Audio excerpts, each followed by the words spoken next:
E vamos falar de algo muito importante. Lucas 4:34.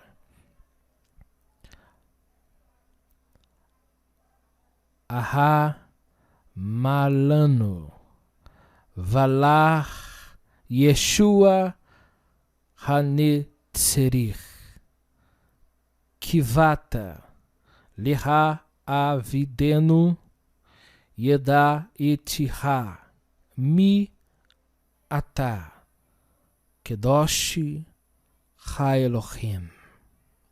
Lucas 4:34. Que temos nós contigo, Yeshua de Nazaré, Yeshua Nazareno.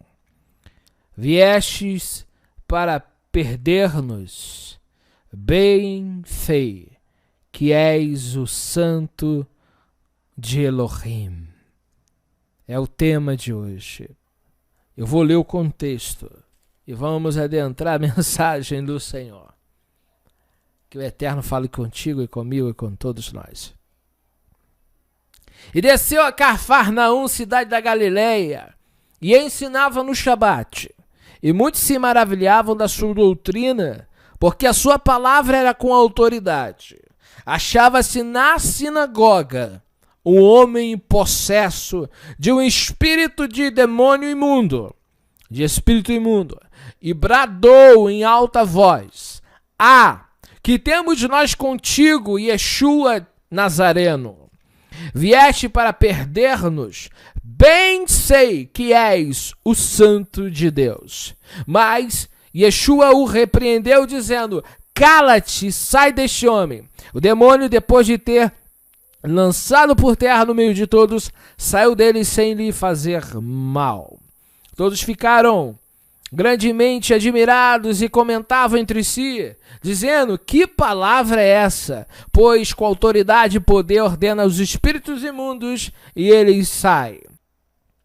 E aqui eu vou adentrar o texto bíblico, não a fantasia da mente humana. Eu não estou entrando no dogma, eu estou entrando na palavra. E se você quer viver segundo a palavra, aceite ela do jeito que ela é e não tente inventar. E não tente passar por cima daquilo que está escrito. Amém? Está escrito, aconteceu, é verídico, não tem como negar. O quê? O quê? Tem demônio na sinagoga. Entendeu a mensagem hoje? Certo dia, ele entra dentro da sinagoga e começa a ensinar a Torá. E o demônio começa a se agitar. Demônio que antes ficava escondido dentro da sinagoga, na qual os fariseus, os escribas, faziam culto, e o demônio estava lá, quietinho. Mas chegou um momento que Cristo entra dentro da sinagoga, que o Mashiach entrou dentro da sinagoga. Ele não expulsou demônio na rua. Ele não expulsou demônio num prostíbulo. Ele expulsou demônio dentro de um lugar que fazia culto a Deus. É preciso fazer um trabalho de libertação dentro da sinagoga. E lembrando que sinagoga e eclésia é a mesma coisa, só muda o termo. É uma reunião. É o lugar do culto. É o lugar que as pessoas vão lá para cultuar a Deus. Sinagoga, igreja, é a mesma coisa, filho. Deixa eu dizer uma coisa. Dentro da sinagoga tinha Bíblia. Na Antioquia. Bíblia hebraica. Tinha os melhores PhD da época em cultura judaica, hebraico arcaico, midrashim, especialistas da cultura hebreia, hebraico, aramaico e quantas línguas precisasse falar, tinha ali.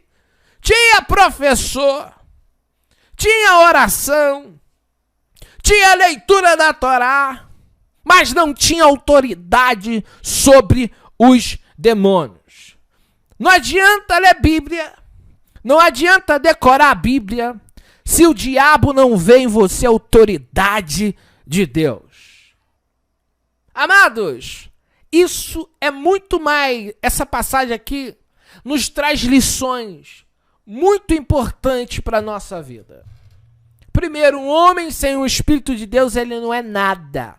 Eu estou falando de sinagoga que é tipo assim, uma igreja de hoje, que tinha púlpito, que tinha lugar para sentar, que tinha líder religioso, que tinha mensagem bíblica, que tinha oração, que falava de Deus. Só que o demônio está ali, possuindo as pessoas. E demônio não sai falando Bíblia. Demônio sai debaixo de autoridade do homem de Deus.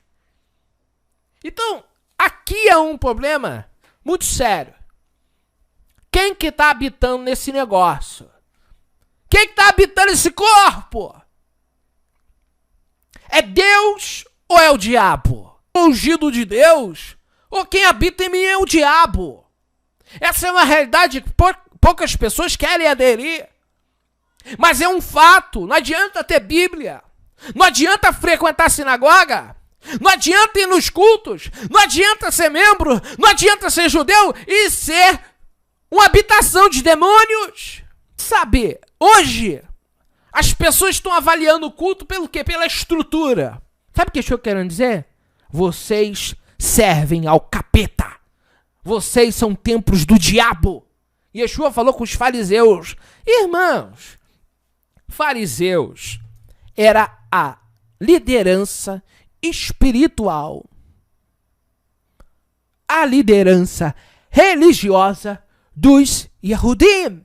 O problema todo é ter Bíblia, ter pregação, ter oração, ter festa, ter comemoração, ter culto, ter sinagoga e tá cheio de demônio.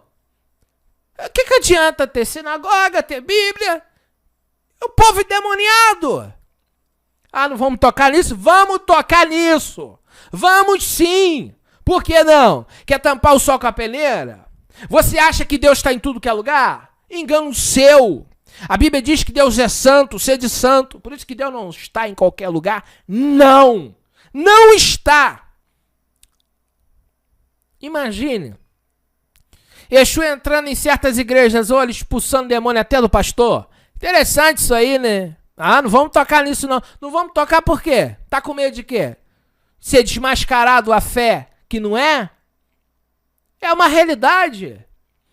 Se Yeshua entrasse em algumas igrejas hoje, primeiro a cair seria o pastor, o bispo, o reverendo, não importa quem seja, o líder.